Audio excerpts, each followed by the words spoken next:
Rosebuds High School, 37 years of excellent academic track record, securing excellent results in SSC examinations every year. The school, one of the top 500 schools in India, received Brainfeed School Excellence Award. Apart from the curriculum, abacus, Vedic maths, yoga, taekwondo and sports activities are encouraged in the school. Good infrastructure with audiovisual classes for effective learning. Admissions are in progress. Rosebuds High School, Mallikarjun Nagar, Bagambarpet, Hyderabad. నమస్కారం. పెద్దలు ఒక సామెత చెప్తారు,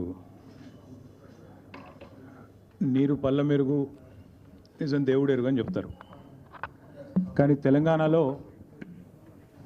రాష్ట్రం ఏర్పడ్డ తర్వాత ఈరోజు చిన్నపిల్లని అడిగినా నీటికి పళ్ళం ఎట్లా తెలుసో అట్లాగే రైతులకు ఎవరేం చేసినరు నిజం యావత్ తెలంగాణకు చిన్నపిల్లల నుంచి మొదలు పెడితే పండు ముసలి వాళ్ళ దాకా అందరికీ తెలుసు.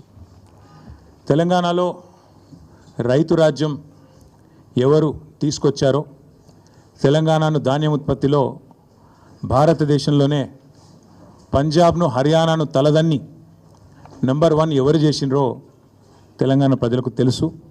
వ్యవసాయాన్ని పండుగగా చేసి మరి 10 ఏళ్ల పాటు అద్భుతంగా వ్యవసాయాన్ని ఫార్మర్ ఫస్ట్ అనే నినాదంతో చివరికి జాతీయ పార్టీగా అవతరించిన అబ్ కీ బార్ కిసాన్ సర్కార్ అనే నినాదంతో రైతు కేంద్ర బిందువుగా ప్రభుత్వాన్ని ఎవరు నడిపినో అందరికీ తెలుసు. తెలంగాణలో ఏ పంటను అడిగినా, ఏ పైరుని అడిగినా, ఏ రైతుని అడిగినా, ఆ రైతు పక్కనే ఉండే ఎద్దుని అడిగినా స్పష్టంగా చెప్తుంది వ్యవసాయాన్ని పండుగగా చేసింది ఎవరు అంటే. కాకపోతే జగమెరిగిన సత్యాన్ని అర్థం చేసుకోలేని వాడిని చవట అంటారు, నిజం తెలిసినా కూడా ఒప్పుకోనని రేవంత్ రెడ్డి అంటారు. అట్లా అయిపోయింది వాళ్ళ పరిస్థితి. అన్నీ తెలుసు, తెలియదని కాదు, తెలివి తక్కువ అని కాదు, లేదా అర్థం కాదని కాదు, తెలిసి తెలియనట్టు కనబడేదాన్ని చూస్తూ చూడనట్టు నటించేవాడిని రేవంత్ రెడ్డి అనక తప్పదు. నిజానికి చెప్పాలంటే ఇందులో చర్చించుకోవడానికి కానీ ఛాలెంజ్లు విసురుకోవడానికి కానీ పెద్దగా ఏం లేదు. కానీ ముఖ్యమంత్రి గారు ముచ్చట పడుతున్నారు, నిన్న రంకెలు వేసినారు.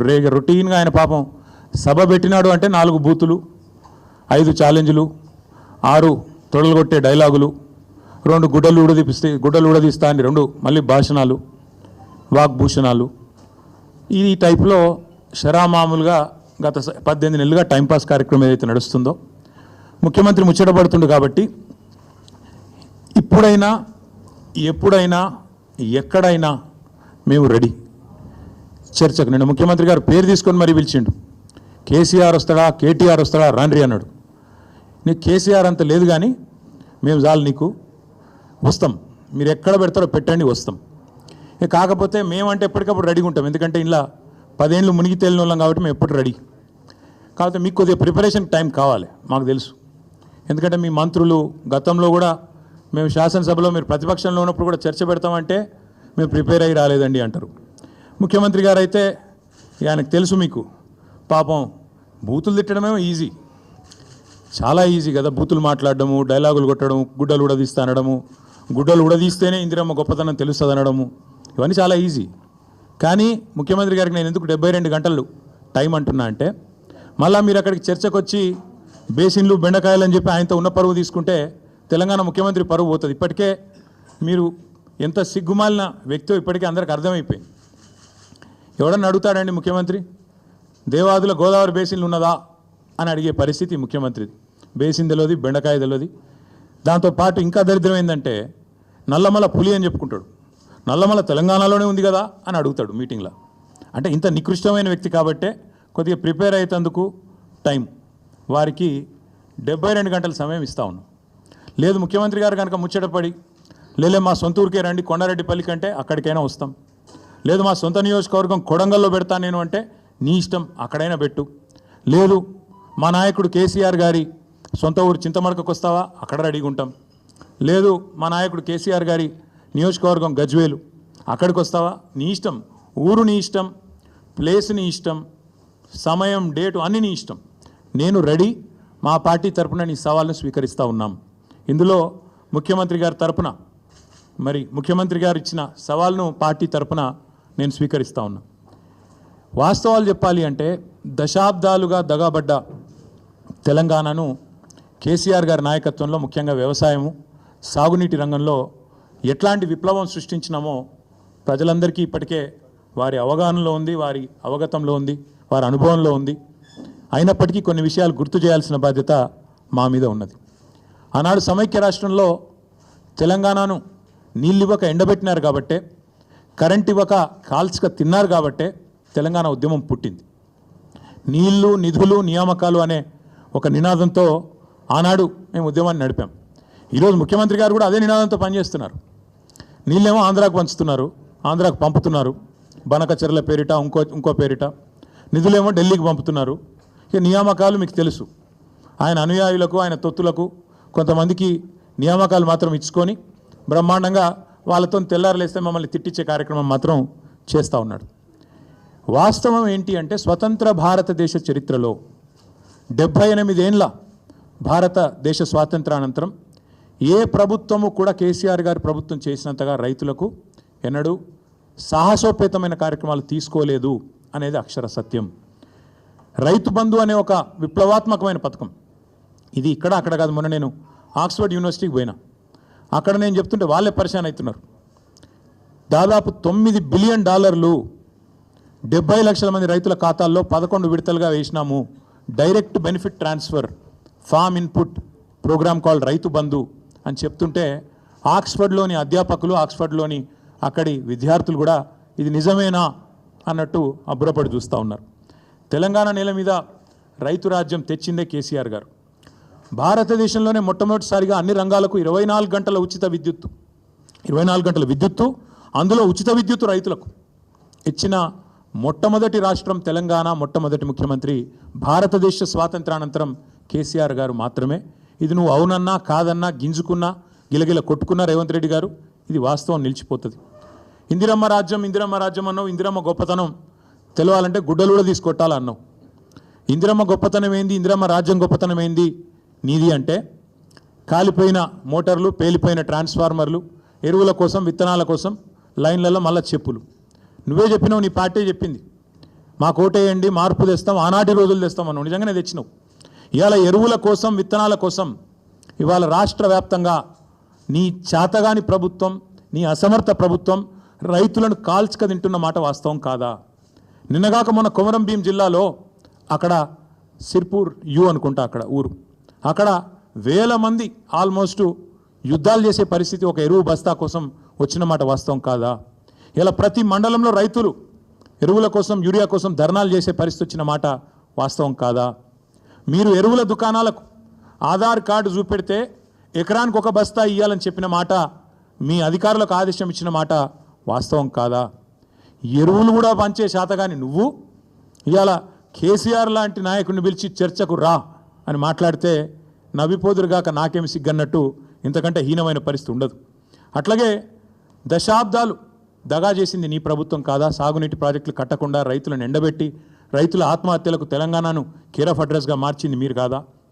అదే కేసీఆర్ గారు రైతుకు పెట్టుబడి ఇచ్చిండు, ఉచితంగా విద్యుత్ ఇచ్చిండు, చెరువులు నింపే మిషన్ కాకతీయ తెచ్చిండు, చెక్ డ్యాములు కట్టిండు, ఆఖరికి వాగులల్లో కూడా గోదావరి నీళ్ళని తీసుకొచ్చి పోసి ఒక మాంజీరా వాగులో, హల్దీ వాగులో, కొడెల్లి వాగులో వాగులు నింపిన ఘనత కూడా కేసీఆర్ దా కాదా? ఒక్కసారి గుర్తు తెచ్చుకోమని రేవంత్ రెడ్డి గారిని అడుగుతా ఉన్నాను. కరోనా సమయంలో దేశమంతా అతలాకుతలం అవుతుంటే ఆనాడు 7,500 ధాన్యం కొనుగోలు కేంద్రాలు పెట్టి ఆఖరి గింజదాకా కొని రైతులను కంటికి రెప్పలాగా కాపాడుకున్నది కేసీఆర్ కాదా? మార్కెట్ యార్డులకు ఇవాళ ధాన్యం వస్తే ఎక్కడ బోనస్ ఇవ్వాల్సి వస్తుందో అని ఎగ్గొట్టి దాచుకుంటున్నది నీ ప్రభుత్వం కాదా అని నేను అడుగుతా ఉన్నా. అట్లాగే ప్రపంచంలో ఎక్కడన్నా ఉన్నదా రైతు బీమా? ఒక రైతు చనిపోతే 5 లక్షల బీమా ఇచ్చే సంస్కారవంతమైన ప్రభుత్వం ఈ భారతదేశంలో కాదు, ప్రపంచంలో ఎక్కడన్నా ఉందా? అది తెచ్చింది కేసీఆర్ కాదా? ఇవాళ రైతు బీమా కూడా ఎగ్గొట్టి గత 3 నెలలుగా ప్రీమియం కట్టకుండా మరి ముఖం చాటేసి వేలాది మంది రైతులు ఉసురు తీస్తున్నది కాంగ్రెస్ ప్రభుత్వం కాదా? ఇట్లా 1-2 కాదు, చెప్తే 100 విషయాలు ఉన్నాయి. మీరు ఆనాడు దశాబ్దాల మీ గొప్ప పరిపాలనలో, మీ ఇందిరమ్మ పాలనలో ఆనాడు చెరువులను మీరు తాంబాలాలుగా మారిస్తే వాటిని ఎండబెడితే మిషన్ కాకతీయ ద్వారా మళ్ళీ వాటిని ప్రాణం పోసి వాటి ద్వారా మొత్తం భారతదేశంలోనే ఇటు వ్యవసాయానికి ఊతమిస్తూ ఇంకోవైపు మత్స్య పరిశ్రమకు నెంబర్ 1 స్టేట్ ఇన్ ఇన్లాండ్ ఫిషరీస్గా తీర్చిదిద్దింది కేసీఆర్ కాదా? 30,000 కోట్ల మత్స్య సంపద సృష్టించింది కేసీఆర్ గారు కాదా? ఏపీకి ఆంధ్రప్రదేశ్కి ఉమ్మడి రాష్ట్రంలో కిందికి గోదావరి గలగలా తరలిపోతుంటే ఇంకోవైపు కృష్ణమ్మ బిరబిరా పారిపోతుంటే ఆరతులు పట్టింది నీ పార్టీ, కిందికి నీళ్లను తీసుకుపోయింది నీ పార్టీ. కానీ పోరాడి తెలంగాణ సాధించి ఇవాళ తెలంగాణను ఆనాడు దాశరథి గారు చెప్పినట్టు ఒక్కొక్క బొట్టు నీటి బొట్టును ఒడిసిపట్టి 1 కోటి ఎకరాల మాగాణంగా చేసింది కేసీఆర్ కాదా? ఇది తెలియదా ప్రజలకు? 2014 ముందు తెలంగాణ ధాన్యం ఉత్పత్తి ఎంత? 2023లో తెలంగాణ ధాన్యం ఉత్పత్తి ఎంత? ఇది తెలియదా? ఇవాళ బనకచర్ల ద్వారా మీ గురువు గారు చంద్రబాబు నాయుడు గారు తెలంగాణ రైతుల గొంతు కోసి మరి గోదావరి నీళ్లను మళ్ళీ కిందికి తీసుకుపోయే ప్రయత్నం చేస్తుంటే మీరు ఎట్లా వంతబాడుతున్నారో తెలంగాణ సమాజం చూస్తలేదా? తెలంగాణ రైతాంగం చూస్తలేదు అనుకుంటున్నారా? ఈ జలదోపిడిని అడ్డుకునే ప్రయత్న భాగంలో మీరు ఎట్లా ఆంధ్ర ప్రయోజనాలకు వంతబాడుతున్నారో ఇవాళ తెలంగాణ సమాజం చూస్తలేదు అనుకుంటున్నారా? ఒక్కసారి గుర్తు చేసుకోండి అని చెప్తా ఉన్నా. ఆనాడు వలసల జిల్లాగా పేరుపడ్డ పాలమూరును దత్తత పేరిట దగా చేసిందెవరో, దక్షిణ తెలంగాణకు ప్రాణాధారమైన పాలమూరు రంగారెడ్డి ఎత్తిపోతల పథకాన్ని మేము దాదాపు 85-90% పూర్తి చేస్తే ఆ 10% ఇవాళ చేయకుండా ఎండబెడుతున్నది ఎవరో ప్రజలకు తెలియదా? ఆనాడు నల్లగొండ జిల్లా, మా స్రవంతి గారు ఇక్కడే ఉన్నారు, మునుగోడు, ఆ ప్రాంతం మొత్తం ఆనాడు ఫ్లోరైడ్ బాధతో బొక్కలు పూర్తి స్థాయిలో మూలుగ చచ్చిపోయి దారుణంగా తయారైతే ఆ ఫ్లోరైడ్ అనే మహమ్మారిని తరిమి కొట్టింది కేసీఆర్ పరిపాలన కాదా? అన్నదాతల ఆత్మహత్యలు ఆపింది కేసీఆర్ పరిపాలన కాదా? ఇది సెంట్రల్ గవర్నమెంట్ పార్లమెంట్లో చెప్పిన మాట వాస్తవం కాదా? ఇట్లా చెప్తూ పోతే 100 ఉన్నాయి. చివరికి ఎంత దారుణం అంటే నల్లగొండ జిల్లాలో ఫెయిల్ అయిన బోర్లే ఇంటి పేరుగా రైతులు మార్చుకునే పరిస్థితి. బోర్ల రామరెడ్డి గారు, ఆయన ఇంటి పేరు బోర్ల రామరెడ్డి, 57 బోర్లేసి బోర్లా పడ్డ వ్యవసాయం తెలంగాణలో ఉన్నమాట వాస్తవం కాదా? ఇవాళ మీరు మాట్లాడితే దయ్యాలు వేదాలు వల్లించినట్టు నికృష్టంగా కాంగ్రెస్ గురించి, కాంగ్రెస్ యొక్క గొప్పతనం గురించి, ఇందిరమ్మ గురించి ఎమర్జెన్సీ విధించి ఆనాడు ఎంతోమందిని జైళ్లలో నూకిన ఇందిరమ్మను గుర్తు చేసుకుంటూ మళ్ళీ గుడ్డలు కూడా తీసుకొడతామంటే ఇవాళ తెలంగాణ సమాజం అట్లా చూస్తూ ఊరుకోవడానికి, నిస్తేజంగా చూడడానికి సిద్ధంగా లేదు. రేవంత్ రెడ్డి గారు, మీకు నేను స్పష్టంగా చెప్తా ఉన్నా, నీకు లెక్కలు తెలియకపోవచ్చు కానీ నేను గుర్తు చేస్తా. వాస్తవం ఏంది? 2014లో ఆనాడు కొత్త రాష్ట్రం తెలంగాణ, ఏదో అధికార మార్పిడి కాదు జరిగిందో, కొత్త రాష్ట్రం పుట్టింది. ప్రజల దయతో, పోరాటాలతో, కేసీఆర్ గారి నాయకత్వంలో తెలంగాణ రాష్ట్రాన్ని సాధించుకున్న రాష్ట్రంలో మన ఆర్థిక పరిస్థితి మనకు తెలియకపోయినా 2 దఫాల్లో 30,000 కోట్ల రుణమాఫీ చేసింది కేసీఆర్ ప్రభుత్వం కాదా? ఆనాడు కరోనా వచ్చినా, పెద్ద నోట్ల రద్దు లాంటి సమస్యలు వచ్చినా, కొత్త రాష్ట్రానికి మోడీ గారు ఎన్నో రకాలుగా ఇబ్బందులు పెట్టే ప్రయత్నం చేసినా అన్నీ తట్టుకొని 30,000 కోట్లు రుణమాఫీ చేసింది కేసీఆర్ ప్రభుత్వం కాదా? అట్లాగే ఇక సాగునీటి ప్రాజెక్టులు వాటిని సస్యశ్యామలం చేయడం, నేను మళ్ళీ చెప్తా ఉన్నా, మీరే కదా ఏందది రైతు డిక్లరేషన్, మీ రాహుల్ గాంధీ వరంగల్కి వచ్చి ఇన్ని మాటలు చెప్పిండు. ఒక్కటని అమలైందా? ఇంట్లో ఒకటేసారి రుణమాఫీ అన్నారు. 50,000 కోట్ల రుణమాఫీని 12,000 కోట్ల కుదించి చేతులు దులుపుకున్నారు, అవతల పడ్డారు, అయిపోయింది అంటున్నారు. 12,000 కోట్లు దాటలు ఇంకా ఈరోజు కూడా. మళ్ళీ మాట్లాడితే సిగ్గు లేకుండా 21,000 కోట్లు అని చెప్తారు. మీకు ఇదివరకు కూడా చెప్పినా, మళ్ళీ కూడా చెప్తా ఉన్నా, ఇందులో ఒక్కటని అమలైందా? ఒక్కటంటే ఒక్కటి అయినా సిగ్గు లేకుండా మాట్లాడతారు. అట్లాగే ఎన్నో చేశాం, మీకు చెప్తే చాలా ఉన్నాయి. 2,603 రైతు వేదికలు కట్టినాం. 5,000 ఎకరాలకు ఒక్కొక్కరు చొప్పున అగ్రికల్చర్ ఎక్స్టెన్షన్ ఆఫీసర్లను పెట్టినాం. ఏదో మాటలతోనో డైలాగులతోనో కాలేదు తెలంగాణలో వ్యవసాయ విస్తరణ. కేసీఆర్ గారి నాయకత్వంలో అకుంఠిత దీక్షలాగా, ఒక తపస్సులాగా చేస్తే ఇన్ని రంగాల కలబోత, సాగునీరు, విద్యుత్తు, అట్లాగే ఇరిగేషను, ఇవన్నీ కలిస్తే, గ్రామీణాభివృద్ధి కలిస్తే వాటి సమాహారంగా అల్టిమేట్గా తెలంగాణ ఇలా భారతదేశంలో నెంబర్ 1 అయింది. మేము రెడీ. నువ్వు అసెంబ్లీలో పెడతావా చర్చ, లేదా అంబేద్కర్ కాడ పెడతావా, కొండారెడ్డి పల్లెలో పెడతావా, చింతమడకలో పెడతావా, కొడంగల్లో పెడతావా, గజ్వేల్లో పెడతావా, ప్లేసు నీ ఇష్టం, ఎక్కడంటే అక్కడికి వస్తాం. కానీ నువ్వు తప్పించుకపోయే బాబత్ మాకు తెలుసు. నువ్వు గ్యారంటీ ఏం చేస్తావు? ఈయనకి ఏంటంటే అలవాటు బురద చల్తాడు అవతల పడతాడు, ఇట్లా చల్తాడు, ఏదో మాట అంటే డైలాగే నేను ఎక్కడన్నా అని మళ్ళీ అవుతాడు. ఆయననే చెప్పిండి నిన్న కేసీఆర్ వస్తాడా కేటీఆర్ వస్తాడా అన్నాడు. మరి నేను వస్తా అంటున్నా, నీకు దమ్ముంటే రా, లేదంటే ఇంకొక ప్రతిపాదన 8 తారీఖు నాడు, ఇలా 5 తారీఖు, ఎందుకంటే ముఖ్యమంత్రి గారికి ప్రిపేర్ అయ్యేందుకు టైం పడుతుంది. 8 తారీఖు నాడు 11 గంటలకు మేమందరం వస్తాం, సోమాజిగూడ ప్రెస్ క్లబ్ రా, నీకు కుర్చీ చేసి పెడతాం. నీ కార్యకర్తలతో సహా వస్తావా, నీ ఎమ్మెల్యేలతో సహా వస్తావా, వాళ్ళు ఎంతమంది వస్తారో చెప్తే వాళ్ళకు కూడా ఇంతజాం చేస్తాం. ఛాయ్ బిస్కెట్ కూడా మా సోమాజిగూడ ప్రెస్ సోదరులను అడిగి అది కూడా ఏర్పాటు చేస్తాం. సోమాజిగూడలో ప్రెస్ క్లబ్లో 11 గంటలకు 8 తారీఖు నాడు నేను రెడీగా ఉంటా. నువ్వు వస్తావా రావా నీ ఇష్టం, నువ్వే ఛాలెంజ్ ఇసిరినావు, రావాలని కోరుతున్నా. వస్తే సంతోషం, మీడియా ముందే చర్చిద్దాం, నీళ్ళకు నీళ్ళు పాలకు పాలు. ఇంకొక మాట కూడా నేను చెప్తా ఉన్నా, ఇవాళ మా రైతన్నలు కూడా వినాలని చెప్పి కూడా కోరుతా ఉన్నా. వాస్తవం ఏంది, ఈరోజు సిగ్గు లేకుండా ఈ ముఖ్యమంత్రి రైతు బంద్ వేసినా పండుగ చేసుకోండి అంటుండు. మొన్ననే మా ప్రశాంత్ రెడ్డి గారు జగదీష్ రెడ్డి గారు ఇక్కడ చెప్పినారు, మేము ఒకసారి వేయలేదు, 11 సార్లు మొత్తం 73,000 కోట్ల రూపాయలు రైతుల ఖాతాల్లో వేసినాం, కానీ ఎన్నడూ గింత హడావుడి గింత ఆర్భాటం అయితే చేయలేదు. ఒక్కసారి వేసి 4 పంటలకు గాను ఒక్క పంటకేసి దానికే పండుగ చేసుకోకండి అంటున్నాడు. వాస్తవం ఏంది అసలు, ఇవాళ రైతులకు ఎగ్గొట్టిందంతా యాక్చువల్గా ఇచ్చిందంతా రేవంత్ రెడ్డి ప్రభుత్వం. మీరు చెప్పింది ఏంది అసలు, ఇచ్చింది ఏంది? మీరు చెప్పింది ఏంది? రైతు భరోసా ఎకరానికి 15,000 ఇస్తామని చెప్పినావు నువ్వు. కేసీఆర్ 10,000 ఇస్తున్నాడు బిచ్చమేసినట్టు, నేను 15,000 ఇస్తా అన్నావు. కేసీఆర్ 2 పంటలకు ఇస్తున్నాడు, నేను 3 పంటలకు ఇస్తా అన్నావు. ఇవాళ ఏం చేస్తున్నావు మరి? ఇచ్చినావు ఎక్కడన్నా 15,000? అసలు రైతు భరోసా పేరుకు అర్థం ఉందా, తాత్పర్యం ఉందా? ఇంకొక మాట కూడా అడుగుతా ఉన్నా రేవంత్ రెడ్డిని నేను, నువ్వే కదా ఉత్తరం రాస్తేవి కౌలు రైతులకు, 22 లక్షల మంది కౌలు రైతులకు ఉత్తరం రాసి నీ మొగోడు, మీ అందరికీ నేను రాగానే ఇస్తా, ఇచ్చేస్తూనే ఉన్నా, వస్తూనే ఉన్నా, ఇస్తా అని చెప్పి రెచ్చగొట్టిండు. ఇవాళ అసలు రైతులకు ఎగ్గొట్టింది, పట్టదారులకు ఎగ్గొట్టింది ఈ 4 పంటలు కలిపి 24,000 కోట్లు, కౌలు రైతులకు ఎగ్గొట్టింది 15,000 కోట్లు.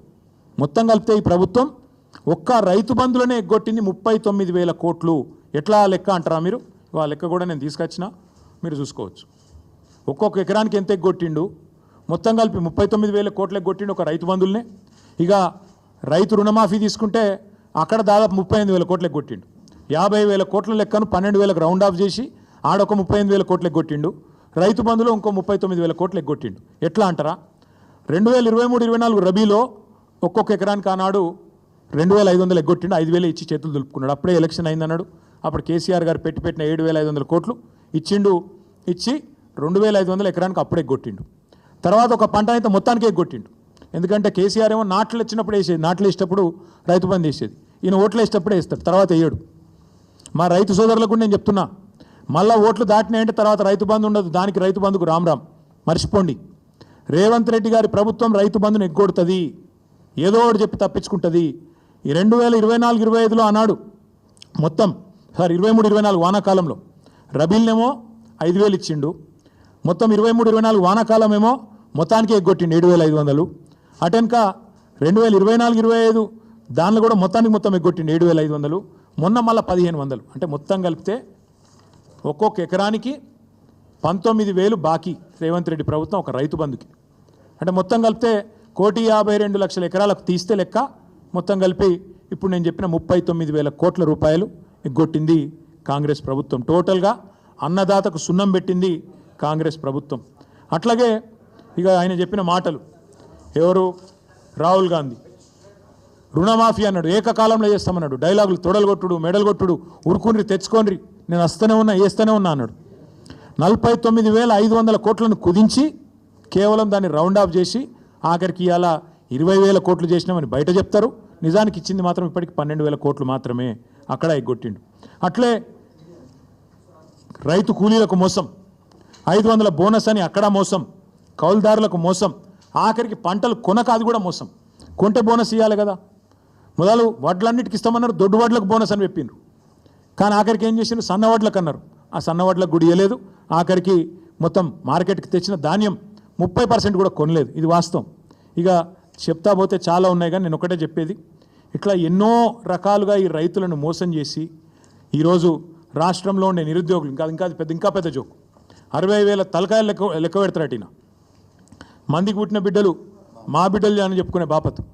కేసీఆర్ గారు ఇచ్చిన ఉద్యోగాలు, కేసీఆర్ గారి ప్రభుత్వంలో ప్రారంభమైన నియామకాలు నీ టైంకి వచ్చే వరకు కాగితం ఇచ్చే మోకా నీకు దొరికితే దాన్ని పట్టుకొని నేను ఇచ్చిన ఉద్యోగాలంటే సిగ్గుందా అని అడుగుతా ఉన్నాం.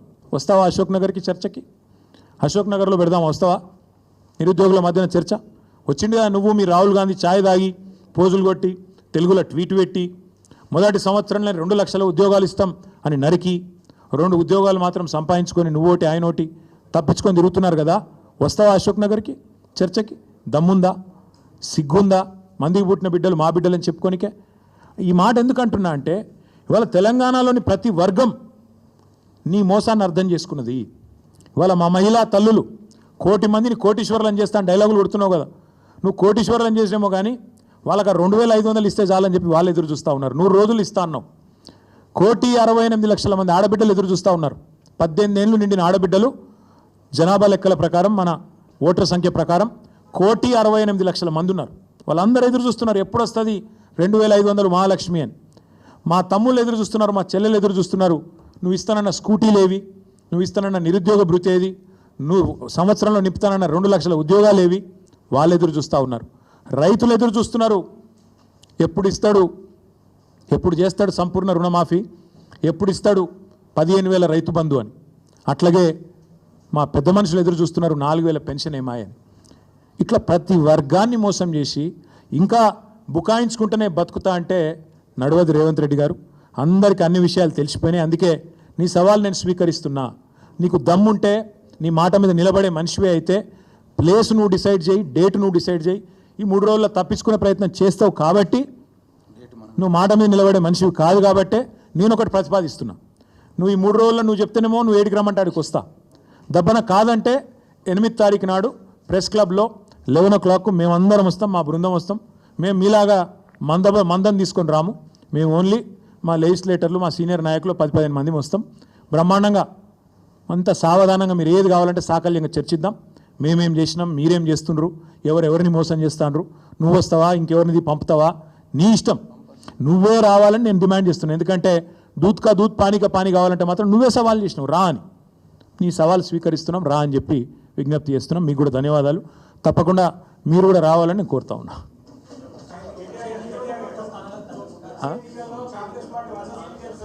వందావని బోందా ఇంకో మీరు పిచ్చోళ్ళు వందనట. ఆయన సొంత కాన్స్టిట్యున్సీలనే ఇప్పుడు జెడ్పీటీసీలు గెలుతాడో లేదు పెట్టమని రాదు, ఎలక్షన్లు తెలుస్తుంది. నేను ఏమంటున్నా అంటే మాటలు కోటలు దాటుతాయి. రేవంత్ రెడ్డి ఇంకా కూడా పడిపోతారా? ఆయనకు అర్థం కాదు. మీరు కూడా మాటలకు ఈయన గీ మాటలు చెప్పి ఆ కుర్చీలో కూర్చున్నాడు. ఏదో అది చెప్పి ఇది చెప్పి 420 అడ్డమైన హామీలు ఇచ్చి ఢిల్లీకి వెళ్ళి టూరిస్టులను తీసుకొచ్చి ఈ డిక్లరేషన్ ఆ డిక్లరేషను. నేను ఒక్కటి అడుగుతున్నా, 100 సీట్లు గెలవాలి. ఎట్లా గెలవాలి? ప్రజలు ఓట్లు వేయాలి. ఎవరు ఓట్లు వేయాలి? దళిత బంధు రేవంత్ రెడ్డి గారి ద్వారా అందుకున్న దళితులు ఓట్లు వేయాలనా? ఎస్సీ ఎస్టీ డిక్లరేషన్ అమలు చేసినందుకు 12 లక్షల అభయహస్తం ఇచ్చినందుకు దళితులు గిరిజనులు వేయాలనా? 4,000 పెన్షన్లు ఇచ్చినందుకు ముసలోళ్ళు వేయాలనా? 2 లక్షల ఉద్యోగాలు ఇచ్చినందుకు పిల్లలు వేయాలనా? లేకపోతే నువ్వు 2,500 ఇస్తున్నందుకు మహిళలు వేయాలనా? ఎవడేయాలి నీకు ఓటు? లేకపోతే నువ్వు ఎగ్గొట్టినందుకు రైతు బంధు రైతులు వేయాలనా? ఎవడేయాలి? ఎందుకు వేయాలి? ఏ వర్గం సంతోషంగా ఉంది? చచ్చిపోతున్న ఆటో డ్రైవర్లు వేయాలనా నీకు ఓట్లు? ఎవరు వేయాలి? ఏ వర్గం సంతోషంగా ఉంది తెలంగాణలో? ఒకటే ఒక వర్గం సంతోషంగా ఉంది. రేవంత్ రెడ్డి ఆయన తొట్టి గ్యాంగ్ ఒకటి ఉంటుంది. పేర్లు చెప్పంటే చెప్తా కానీ ఇప్పుడు వద్దు, మరోసారి చెప్తా.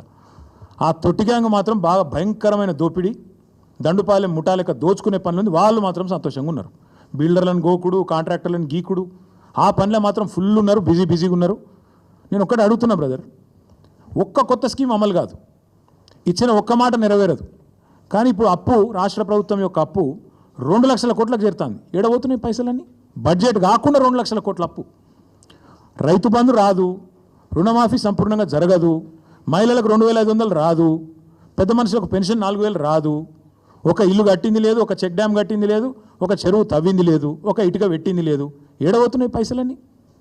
మొత్తం మంచిగా ఢిల్లీకి టింగ్ టాంగా ఇదానే కదా టకీమని చెప్పి ఢిల్లీలో మాత్రం రాహుల్ గాంధీ ఖాతాల, ఖార్గే గారి ఖాతాల, ప్రియాంక ఖాతాల, కేసీ వేణుగోపాల్ ఖాతాల పే సీఎం గారు తెలంగాణను ఏటీఎంగా మార్చి అద్భుతంగా నడుపుతున్నాడు. ఈయనను ఇవాళ మా సోషల్ మీడియాలో పెట్టుకున్న ముద్దు పేరు పే సీఎం. పేటీఎం అని ఒక యాప్ ఉంటుంది, మీకు ఐడియా ఉండొచ్చు. ఈయన పేరేమో పే సీఎం. పే సీఎం గారు మంచిగా తెలంగాణను ఏటీఎంగా మార్చిండు, టకీ టకీ మన ఏఐసీసీలో మాత్రం మూత మోగుతాంది. కొత్త బిల్డింగులు కడతాండ్రు, కొత్త కొత్త ఆఫీసులు తెరుస్తాండ్రు. ఈయన పదవి మాత్రం బ్రహ్మాండంగా ఉన్నది, కాపాడుకుంటాడు. గది తప్ప ఓటేసేవాడైతే ఈయనకి ఇక్కడ ఎవడు కూడా లేడు. వందనా వాని బొందనా అని అందుకే అన్న. ముఖ్యమంత్రి గారంటే గౌరవం ఉంది, కానీ ఇక ఆ మాట అనక తప్పలేదు.